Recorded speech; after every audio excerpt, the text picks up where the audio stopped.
I'm Josh Hager, President of the Bismarck School Board. It's 5:15 on Monday, January 26th. I call this meeting to order. Welcome to those of you who are joining us both here and also online. You can find our agenda and follow along online under the School Boards tab at bismarckschools.org. Dr. Scher, would you call the roll, please? Mr. Hager? Here. Mr. Eastgate? Here. Mr. Lee? Here. Mrs. Peterson? Here. Ms. Presky? Here. Dr. Fosnau, would you lead us in the pledge?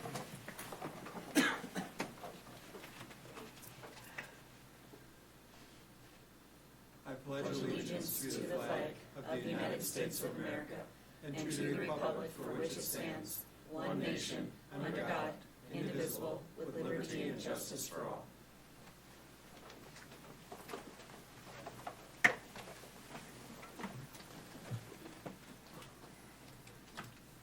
Item 1C, BPS mission, vision, and values. The BPS mission is to empower every learner to thrive. The BPS vision states, together, our relationships build inclusive, collaborative, and innovative environments that create agency and inspire a passion for learning, excellence, and discovery.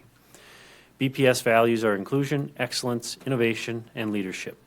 You'll also find a link in the agenda to the BPS strategic plan. Item 2 is to adopt the agenda. What are the wishes of the board? I'll move that we adopt the agenda. Second. We have a motion and a second. Any discussion?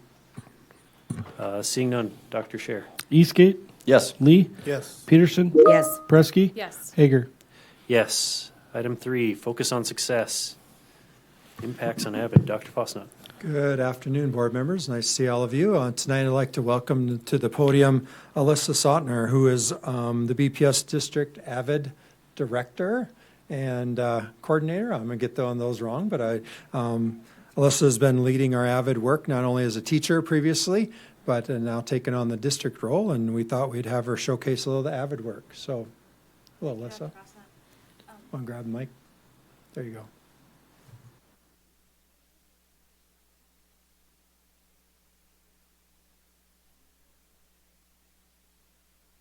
Thank you.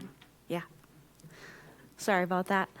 My name is Alyssa Sautner, and I'm currently the Bismarck Public Schools AVID District Director and a member of the Learning, Design, and Innovation team.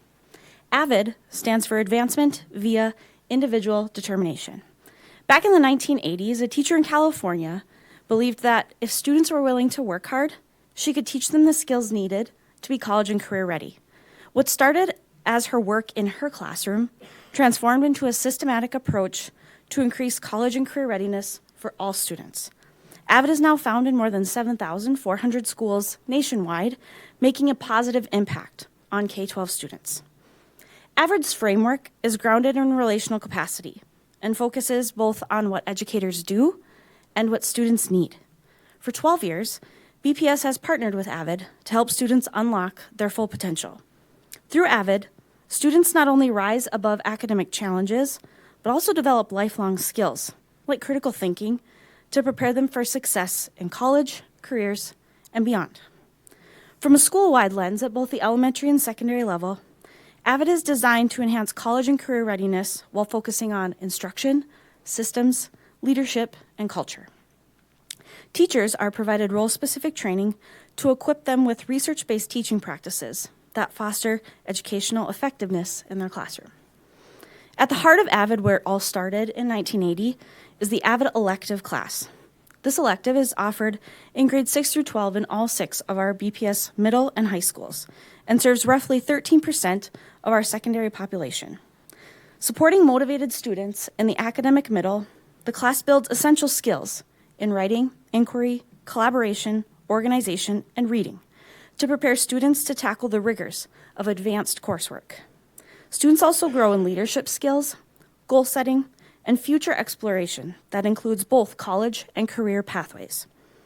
Our AVID elective students are seeing an average increase in about 2.5 points on their ACT, a higher percentage of credit hours earned, and increased core classroom grades and attendance. Last year, 98% of BPS AVID graduates graduated on time and met university entrance requirements. As someone who's invested in this system, I could share highlights with you all evening, but I wanted to provide a current AVID student his views on what he feels Avid in the elective classroom. He's not able to be here this evening, but I have Elijah Cage's speech. He's currently an 8th grade student at Simley Middle School who's planning on enrolling in the Avid elective in the fall.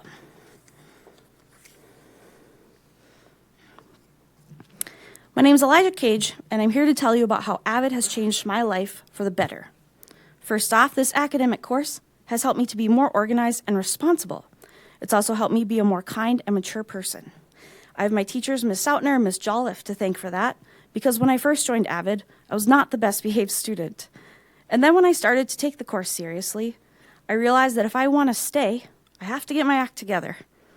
I also feel that if I stay in this class, it can help me be ready for college, and so when I get to that point, I'll be ready.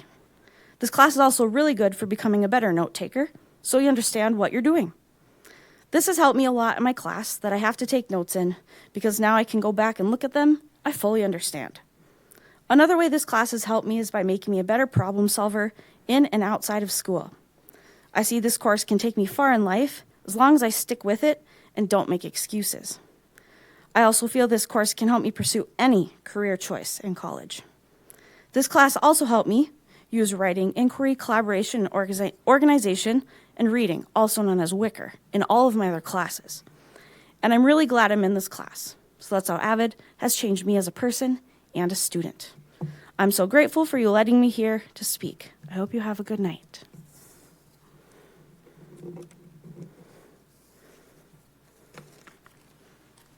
Thank you. Board members, questions, comments? Mr. Eastgate.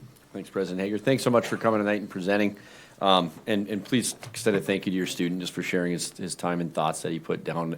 I just appreciate the honesty coming from an 8th grader about, just knowing that maybe behavior even and different things to be able to stay in the classroom, and then also acknowledging how it'll lead to his future. I think it's so great what Avid does. I'm a big fan of Avid. I think we all are. How it prepares kids and gives them that sight just to think, this is what I can do. This is what I can achieve.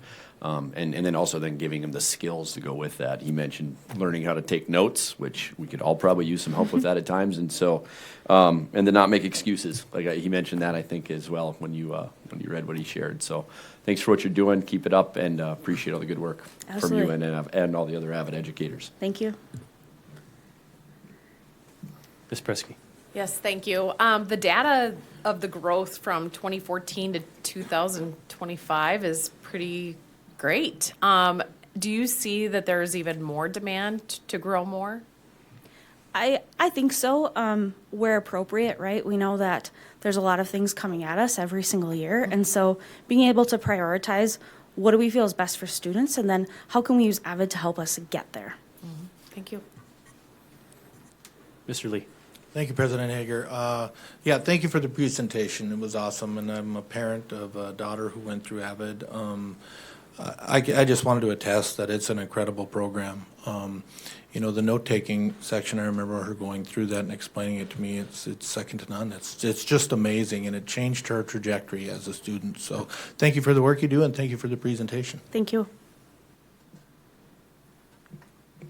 Yeah, thank you. I can attest to the impacts of Avid too, having had a spouse who taught it for a period of time. It's a great program. So thank you for coming and giving us a presentation. Appreciate your time. Thank you. With that, we'll move to public comment. The board recognizes the central role parents play in the education of their children and supports active parent involvement in the education process. The board's practice of public comment reflects and aligns with policy BCBA and the spirit of its intent. For classroom issues, it's best to follow the chain of command: teacher, principal, assistant superintendent, superintendent. For district issues, please reach out to Dr. Fosnot. If you do speak tonight, we simply ask that you be responsible, be helpful, and be respectful. Our BPS students deserve to have adults model the expectations that we have for them. Groups are urged to select one spokesperson. Individuals will be limited to no more than 4 minutes and will be notified with 30 seconds remaining to conclude their remarks. The board will not debate issues as presented, but will take such matters under advisement. With that, please stand and approach the podium if you wish to speak tonight. Okay, seeing no one, public comment is now closed. Item 5 is monitoring district operations. Academic achievement electives. Dr. Fosnot. I'd like to welcome Dr. Johnson to the podium tonight to bring you our 2.2 academic achievement in the area of electives. Thank you, President Hager, members of the board. It's our pleasure. It's got a short report here to look at the electives, and we present this to you that we believe we're making reasonable progress. We have continued to look for great opportunities to add additional courses that are high interest and high demand areas for our students. Continue to see some great success with our middle school CTE programs. We piloted some of that work here recently with our assembly 7th graders, and are going to have our Horizon and Walker 7th graders again. So again, looking for opportunities for students to see in their explicit elective courses, as well as just those exploratory opportunities that we really think are cornerstone there. Again, the sooner that we can do some of that and have some exposure prior to high school and all those course selections, that's just a great opportunity for students to start controlling some of their future and where they head. We continue to do some work around our career readiness practices as well, and we're really passionate about that work and working side to side with the state as we continue to explore what that means for giving that feedback to our students as well as their families and potential employers about here are things beyond tangible grade, knowledge, skills, and understanding, but here's some things that it means to be an employable individual and someone that you would want to be part of your team. We also had the great opportunity to have our first kind of regional career fair that was at the Civic Center. And again, all these are just additional opportunities for students to see themselves potentially in careers and life successful here. In their own community. There's a nice stat out there that's roughly that 70% of your kids settle within 70 miles of where they graduate, right? So that's the latest stat I heard regarding that. And so we know that sometimes when we're talking about workforce and we're talking about students' passions and interests, what's available here in our community? Where's the opportunities for that? So we appreciate all those partnerships as well as the students really owning that experience. Obviously, there's some expansion in the elementary of all kinds of opportunities for additional clubs and activities such as art, book, chess, Lego clubs. We know that there's now some feeder programs and peer-to-peer and what that looks like. We'll move forward with the only piece of data that we have before you tonight is really regarding students' achievement in their elective classes. And you might note, and for the public, prior years, we used to have this judged based upon standards, and we used a 2.5 at that time. The last year, and then this current year that we're reporting on for 24-25 as well as 23-24, we had that converted into letter grades of a B or higher, and we looked at in elective courses. You'll see, and we would represent that we're at 86.8%, and so we would again present this with meeting reasonable progress, and I'd stand for any questions at this time. Board members, questions, comments? Mr. Eastgate. Yeah, just looking through this, and thank you for the report, Dr. Johnson. I guess just curious because it's the one that had the biggest change. We see some slight decreases on a few of them, but we have a nice jump in the freshman class. And in the past, I know we've talked about freshmen in particular in that transition year. We've seen probably go the opposite way. Is there any other factors you can see out there, Dr. Johnson? Obviously, as an elective, you hope that kids are choosing things maybe they're more interested in. But are there any other factors out there that you would point to for that jump? It would end up probably being just mostly hypothesis, but I think we continue to try to be more intentional about having students sign up for the electives that they really desire to be in. So I used to, as a AP and a principal, build the schedule. If a kid signed up for metals class or welding, I wanted them to get into that course. I didn't want them to necessarily be put into a FACS class unless they want to do both, right? So I know that our counselors and our administration just really try to do a lot of work ahead in the spring and through the summer to make sure that students are actively engaged in courses where they find meaning and success and can see themselves. I also think, as Alyssa and others talked about, like with AVID, we're trying to identify students and be able to support them in that and say, hey, what does it take to really be successful in realizing you can play now and pay later, or pay now in terms of put in the effort and be able to be better off later on. So I think as we have those ongoing conversations, it's just an opportunity for that. But again, anything else would be hypothesis. Thank you. I don't see anything else. Thank you, Dr. Johnson. So with that, I would entertain a motion. Mr. Lee? Thank you, President Hager. With respect to R 2.2 academic achievement electives, I move that the board accept the report as making reasonable progress as presented. And I'll second. Motion and a second. Any further discussion? Seeing none, Dr. Scher? Lee, Yes. Peterson, Yes. Preskey, Yes. Eastgate, Yes. Hager. Yes. Item 6, matters reserved for board action. R 2.1 academic achievement mathematics revisions. Dr. Fosnett? We'd like to present this to you to make some adjustments, if you're so willing, within your indicators for R 2.1 mathematics. This is really following the same logic and premise that we did previously, primarily with literacy. You'll see those indicators mimic literacy almost exactly, except for removing ELA for mathematics. And I hope that doesn't bring too much concern or questions to you, because we've navigated that before within the literacy indicators. However, I would like to point out indicator 2. In your document, there's a new indicator 2. We kind of slid the rest around. I placed it in order underneath indicator 1 because that deals with ND A+, which is new state assessment.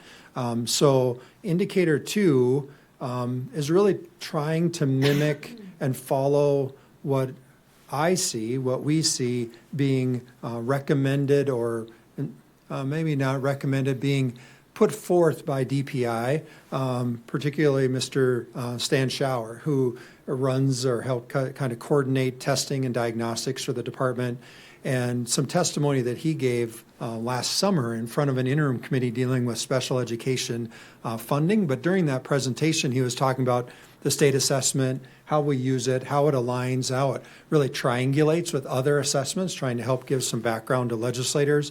And one of the things he mentioned was we've always been, since No Child Left Behind, really putting kids into 4 buckets. You are either novice, partially proficient, or advanced. And his premise was we put a lot of emphasis on the top 2 buckets, proficient and advanced, and really have not maybe counted against schools too much the partially proficient, because really a partially proficient kid can be very close to proficient. It's just a question or two on the test, or a skill that you're missing. And his point to the legislators was, our kids are constantly learning, constantly evolving, constantly getting those skills. So when you're partially proficient, it really could just be 1 or 2 skills that the kid's still progressing with to become proficient.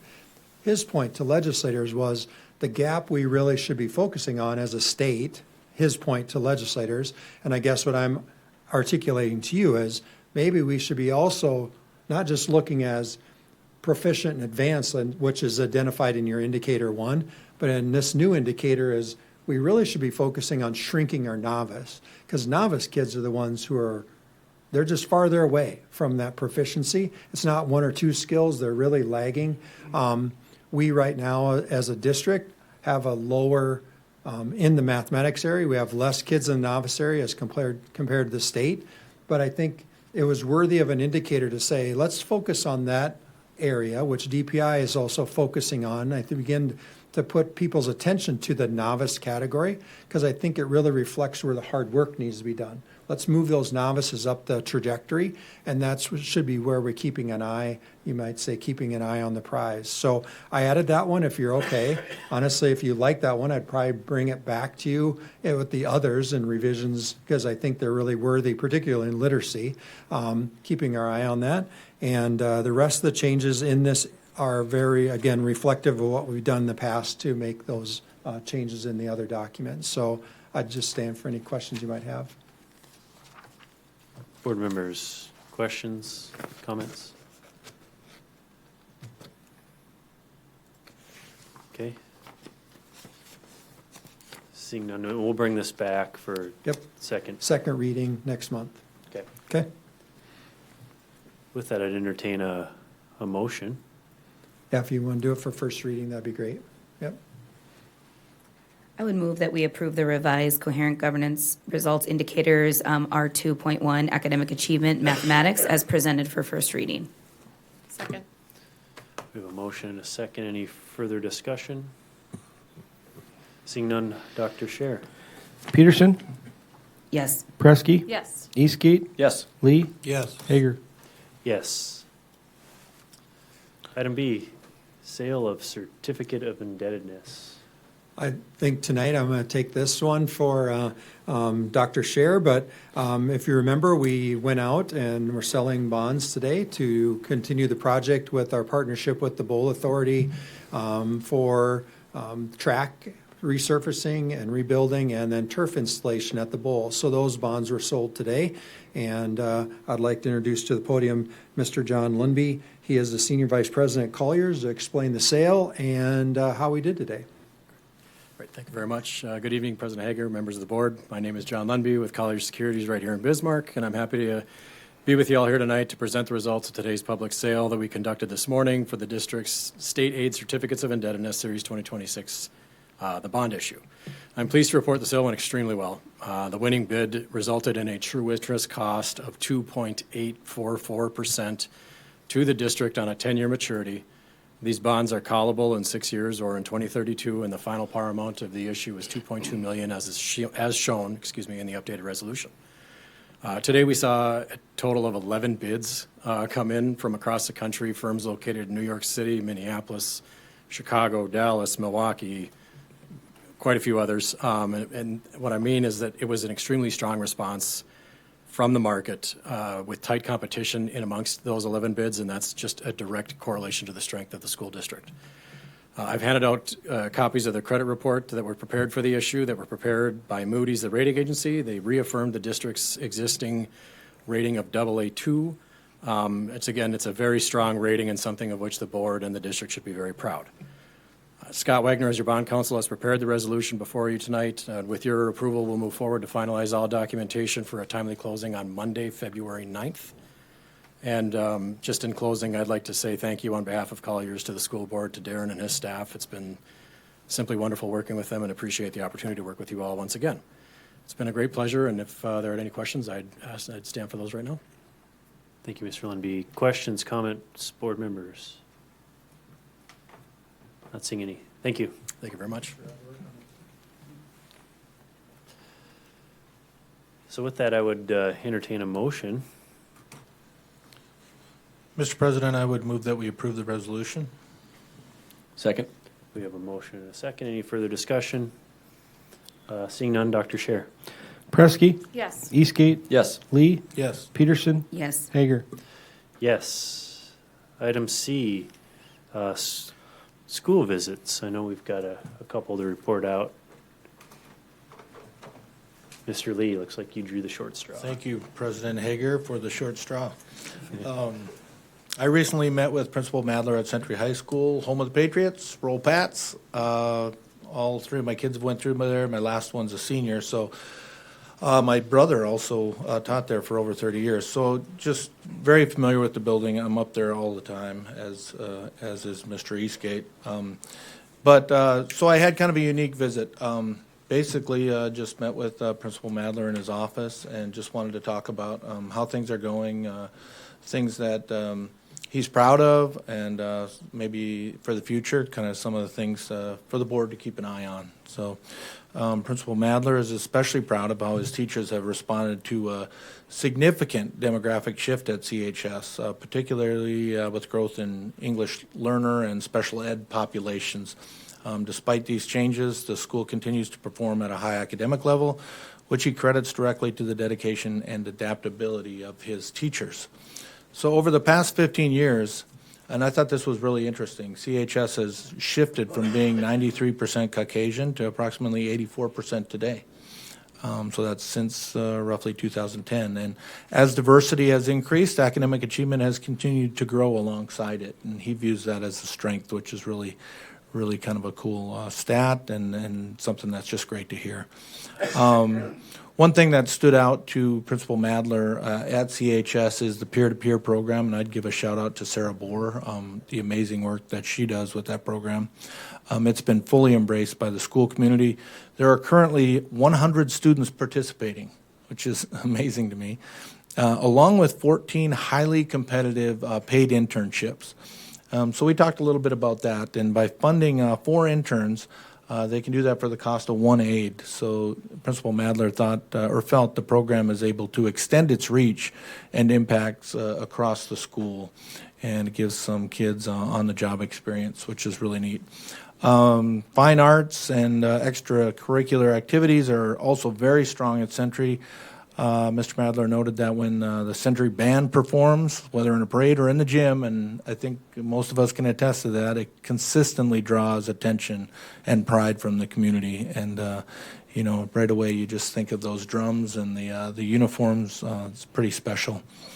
The other thing he noted was school spirit is off the charts this year, which he attributes largely to a strong senior leadership. He feels the current senior class has set a positive tone that carries throughout the building. So, and I kind of feel that. I'm sure Mr. Eastgate does too. When you're at football games or at basketball games, the kids are pretty engaged, and it's fun to see them out supporting each other.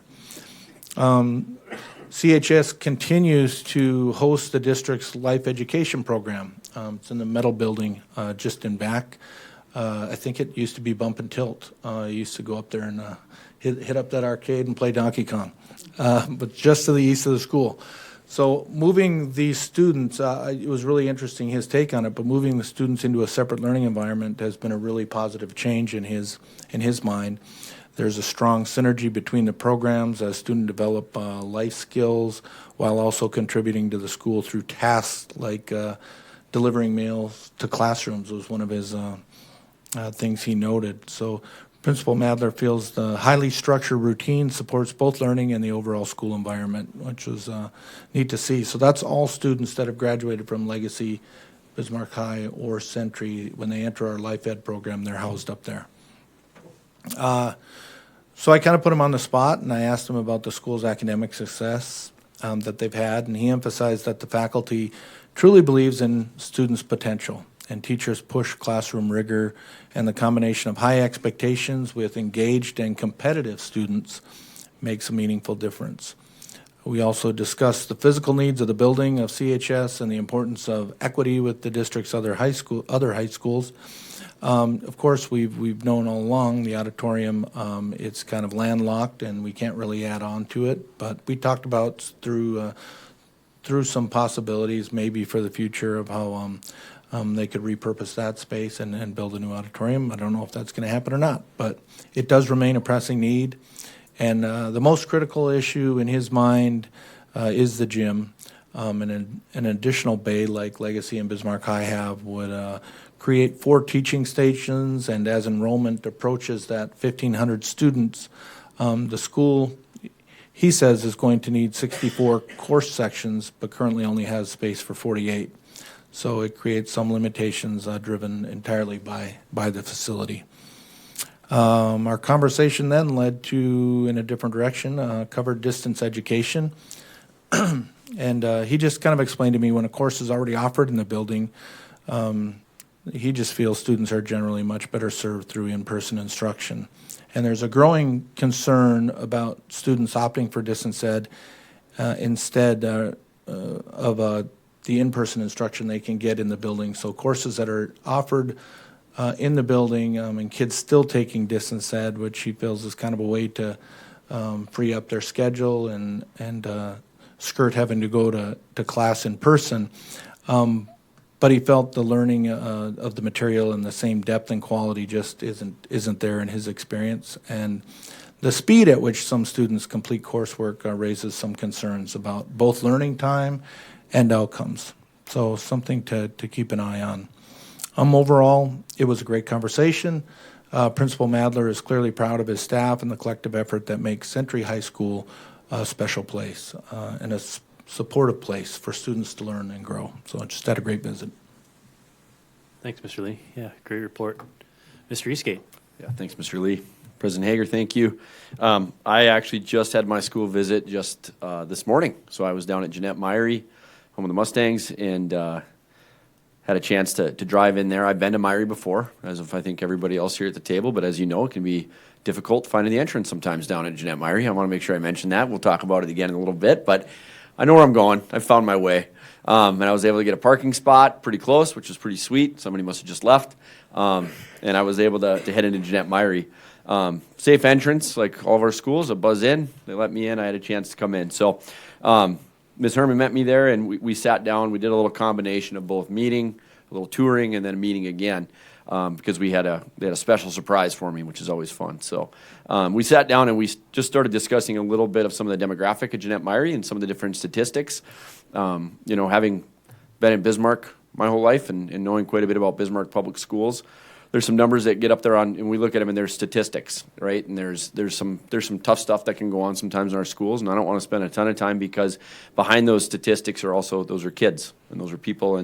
But when we start looking at it and we see a number of how many, and these are stats from last year because they had finished stats from last year, but we start looking at students in transition, how many food bags are going home last year, how many, we have guardian not being the parent or foster homes. And we have a high number of percentage of students in that building with some of those needs going on. And I just bring that up because then we're gonna talk about what Jeanette Myery, some of the great stuff they're doing to help address those things. But that is a real reality. So I just want to make sure that we all know that and that it's there and those are some things that need to be overcome and also get to be met with. And that the school and the teachers and the staff there get to be the ones to greet kids with a smile and have those food bags going out and doing a great job educating kids. Dr. Herman was excited to show me the library. They had done some new remodels down there at Jeanette Myery, and she said they've tried very hard to make that school with what they currently have. I said we're going to talk about facilities in a minute. But what they have right now, they're trying very hard just to make it as nice and as welcoming as they can, and the library was great. I didn't walk all the way in because I had some students in the back of the room being presented by an aide in there. But it does. The library looks great. They're doing a good job. They're really proud of that.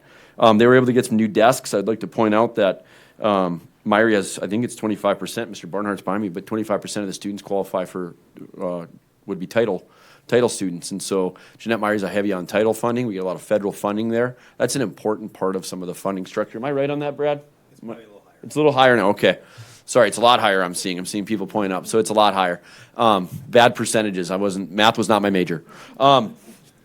But so it's high, and I guess what I'm trying to get across is that federal funding is important to what goes on at Jeanette Myery, and I also think it's important to point out that federal funding has to impact students directly in some way, shape, or form. And again, I'm looking at the superintendent; they're nodding with me, so I have that fact right, and I think that's important for people to hear.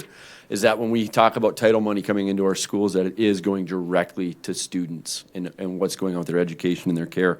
So they were able to get some new desks for kids to set up their rooms to help with some of the capacity issues that we have going on at Jeanette Myery.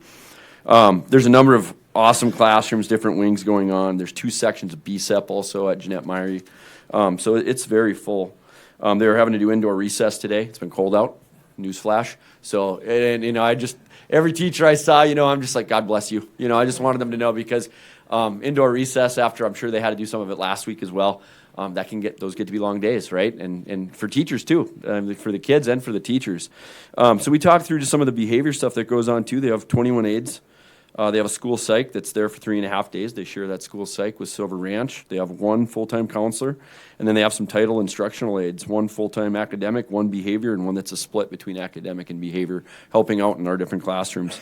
Ms. Herman was very appreciative of her AP Tara Height, first year doing that at the school for her in that position, having moved on from being an instructional coach to now being the assistant principal there, and just really appreciating her work there at the school. We had a chance, as I said, we were meeting in a conference room, and this comes back to some of the facilities I want to talk about and discuss too, both with the board and also with our community at large. And that, as we're sitting in that conference room, it's the same conference room that our administrators have to meet with parents as they come in, or anybody else from outside the community.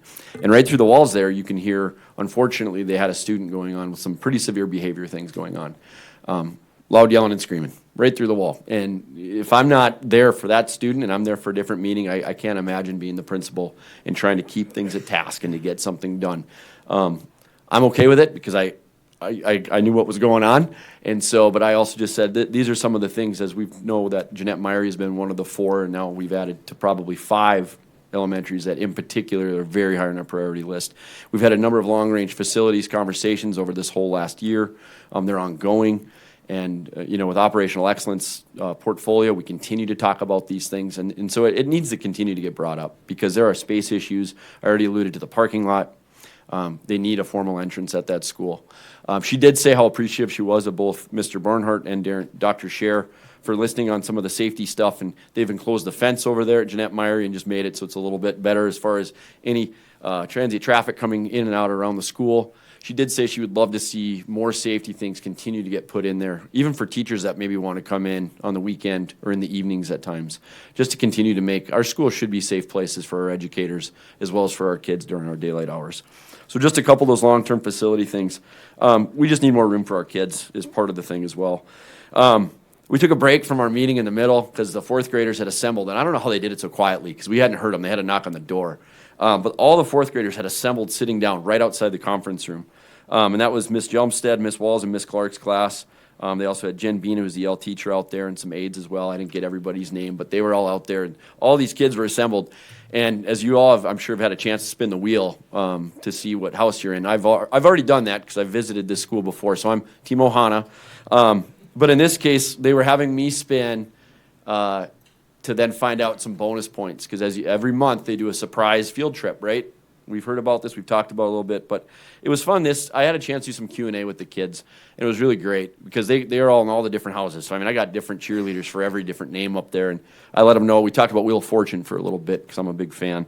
But I had Sadie was a 4th grade student who stood up. She explained the wheel to me exactly how it works, how they get points for being good, for things like respecting substitute teachers when they have them, for finishing assignments on time. And also these notices, right? Like when they notice somebody doing something good, when somebody gets caught doing good things, they get points for that too. So it's just a pretty cool deal. They've been to the zoo. Some of the groups have been to the zoo. Some have been to an art museum. So they're always educational, these secret field trips, but they get to do some pretty cool stuff. And then Amari, who's also another 4th grader, he's the one who kind of told me all about these secret field trips. So he stood up, popped up out of his spot. He had raised his hand respectfully to be able to be the one to do that. And the 4th graders just did a great job of showing good behavior for kids and just letting me know about some stuff. And then we did some Q&A. They talked a little bit about my favorite sports and movies, which then the teachers had to tell them it had to be about school board. So I got to share a little bit about my 4 friends here on the school board with me, as well as our superintendents and our business office, and just sharing some of the great stuff because they want to know, do you guys, I joked about us doing things with the lunchroom, but don't blame me, talk to your principal. I told them I like cookies. But there were just some really good conversation that went on with that. Jeanette Myrie's also hosting a parent night once a month. They've done cooking with a crock pot, exercising for health, and then some life business skills. Pretty cool stuff. Sent to anybody that came to that home with a crock pot. Community partners have helped donate those. That's not being funded by the school. But through some United Way and other third-party funding, they've been able to do some pretty cool stuff with families.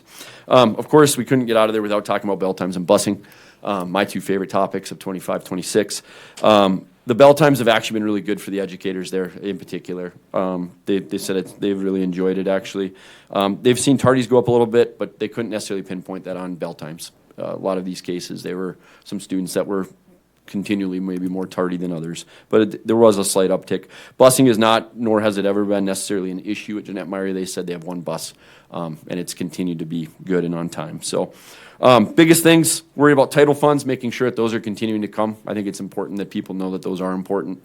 No matter what's being talked about all the time, that those funds are going to kids and that they're important, that they get to our schools. And then we need space to keep our staff there as well. So the safety and some of those things I talked about, but that space is a big deal. And she did say, and I want to make sure I get this too, that with all this, we have good systems, we got great teachers. And I couldn't back that up enough. I mean, some of the other ones, Mr. Wongan, the counselor, and Mr. Armin was walking a student, spending some one-on-one time in the halls with some students, and just watching them do all that. So it was a great time at Jeanette Myrie, as it always is. I think they do such a good job with all that they have, and we need to, again, I just will continually say it, we need to continue to care about Jeanette Myrie, both how we treat the space, taking care of our staff, and making sure it's a great place for kids to continue to get an education. So thanks for listening to my report. Appreciate it. Well said. Thanks, Mr. Eastgate. With no other school visits, we'll move on to the consent agenda. Mr. Lee. Thank you, President Hager. This is one of those nights where I see someone in the retirement and I have to say something. Doug Vanderpan has been a fixture in Northwest Bismarck in my neighborhood for many, many years, and all my kids went through Horizon.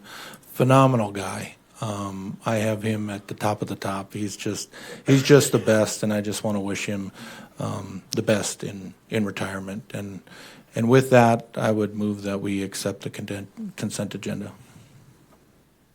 Second. We have a motion and a second. I've just got to add to the Mr. Vanderpan piece as well. Have actually happened to run into him this weekend, and he is going to be a big loss in the district. It's just he's one of those guys, just always positive, hardworking, just generally a terrific person. So he will be missed. So I wish him all the best in retirement. We got a motion and a second. Dr. Scher. Eastgate, Yes. Lee, Yes. Peterson, Yes. Preskey, Yes. Hager. Yes. Down to the superintendent's report. Financial report, Dr. Scher. Yes, so the financial report, a couple things I'd like to point out to the board. As you can see, we're definitely trending the right way. We have some additional revenue projected, and our expenses are reduced. So that's we got page numbers on these now. Oh, you know what? And we did them last month and not here. We are going to get better at this, I promise. You can see that we were under 2 million over on revenues. Now we're over 2 million, so that's favorable. And then on the next page, I think it was like 1.1. We're now close to 1.7 under in expenditures. Our revenue is 50.9%, and we should be right at 50%. So you can see we're 1%. And in a district our size, 1% means a lot. And then on expenses, we're way under 50%. So that's a good thing. I already pointed out some of our challenges with maintenance, so I don't need to do that again. And really, I don't feel like there's any other line items. There's some small ones that we're over, but it's just a small number of a small number, so it's not really of any concern. And I'd answer any questions the board would have on this month's financial report. Board members, questions? Okay, seeing none. Dr. Fosnot, legislative update. Yeah, I wanted to bring to your attention, and maybe for viewers at home, some of the implications from the One Big Beautiful Bill that our legislature addressed this week and last week in special session as they worked on that rural health care initiative and those funds going to HHS. I think what everybody should know is North Dakota did very well as far as receiving federal funding. That was due to the quality of the application that our state officials put forth to the federal government. So a slice of those dollars coming to us, if I remember the governor's address, 8% coming for healthy living for North Dakotans and nutrition and healthy lifestyle. Part of those dollars we anticipate will be coming to schools, and we're going to have to wait for guidance from HHS of what we possibly could qualify for. There's been some talk about some physical education dollars to supplement our PE classes, but one of the components that was, I think, a driving force of the quality of the North Dakota application was a presidential physical fitness exam. And if you remember, some of us in school, we probably did that, right? The pull-ups and the sit-ups and the run. That has now been put into code as part of a requirement for PE. We'll have to wait for the department and Superintendent Bachmeyer and the department to give us the rules on that. But we're already talking about that coming into our classrooms. So you can expect that by next year, that the presidential physical fitness exam at some point in the child's career, probably not every year, but at some key years, that exam will be part part of our PE courses, and your kids may be experiencing that inside their classes. So something we're looking forward to, and waiting for the guidance from the department on how we implement that. But thought people would like to be aware there was some components in the work that our legislators did last week that definitely affected schools. So I'd stand for any questions you have. Board members, any questions? Not seeing any. Gearing up for kindergarten. Yeah, last thing I'd asked Mr. Barnhart to do a presentation. You might have seen on social media his work, Mr. Kuntz's work on gearing up for kindergarten, and had a lot of positive comments about that program, coming to support our parents and our new little learners about ready to enter kindergarten next year. So I thought I'd let him give a little shout out to the program, and maybe even if you have a young one, get them registered for kindergarten. So, Mr. Barnhart. Yeah, thanks, Dr. Fosnot, President Hager, and members of the board. Before I do that, real quick, today we began our marketing campaign for kindergarten registration. I know that Steve Kuntz isn't here, but a shout out to him. He spearheaded this and had a really tight timeline, but we were able to reserve 2 billboards located south end of Bismarck, one by Lucky 13s in the mall, as well as down by South Walmart. So real quick, this is what you should expect to see on that billboard, but hopefully we're able to get the attention of parents, just jog their memory that this is the season to get your kids registered so that we can get them a seat at their boundary school and that we can start projecting staffing and whatnot. So those billboards will run for the next 2 weeks, and in addition to that, kindergarten registration opens on Sunday, February 1st, so it's go time. All right, gearing up for kindergarten. This was an initiative that we discussed and talked about this fall. And coalescing with Andrea Seibel, just threw some ideas and thought about this could be a year or a pre-planning year, and really looking at something to launch in 26, 27. But forgetting that you have high-flying leaders in buildings and hardworking district staff, once they started to coalesce around what this would look like, they found the needs to be now. And so they really worked really hard over the last 6 weeks to be able to put a program together, and we launched our pilot, Gearing Up for Kindergarten, just recently, and I'll get to that in a moment. So really the purpose of the program is to help support and equip our families and students to be more prepared once they begin their 13-year journey with BPS. We want to partner with families to ensure their transition into kindergarten is successful. We have 3 schools that have offered to run our pilot this winter, spring, Sunrise, Roosevelt, and Grimsrud.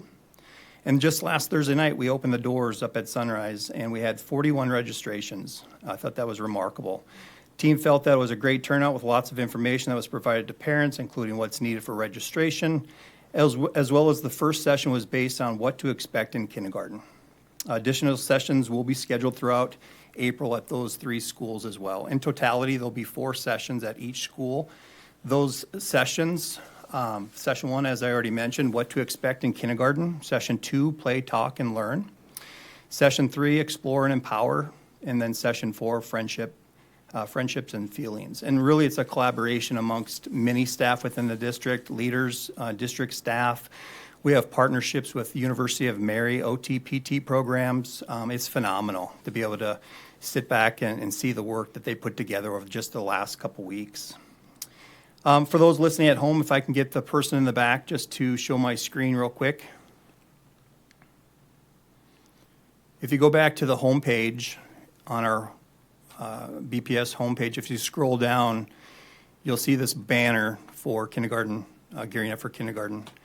And if you click on that, if it works here, you'll scroll down and you'll be able to see where you can register for one of those sessions at one of those 3 schools.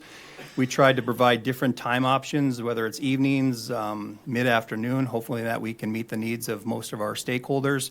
There's an informational flyer there that'll give you a little bit of background of the information that we are trying to get in the hands of parents so that when those kiddos come through the doors in the fall, they're prepared. But most importantly, we really want to make those and build those relationships with parents so that that journey in BPS is as best as we can possibly make it. So if you click on the brochure, here are the sessions. Again, list the schools and times. And again, like I said, we tried to capture different times to try to meet the needs of our families. And then hopefully in next year, we'll continue to build out the program. We'll have more sites available, be able to go back, learn what worked really well, what do we need to tweak, and whatnot. And then just finally, just wanted to thank Andrea, Tina, Jody, Molly, and our amazing principals, Mrs. Dorine, Mr. Flayland, Dr. Upton, many school teams to help move this initiative forward. We have high school students from the National Honor Society and AVID to help support students with these sessions as well. So stand for any questions if you have. Thank you, Mr. Barnhart. Ms. Peterson. Mr. Barnhart, I just have one question for that registration. Do you have to be a kindergarten parent having your kid at one of those 3 schools to attend, or can they attend one of those sessions even if they aren't? Very good. It was in my notes and I missed that. So we've opened those schools for anyone within the district.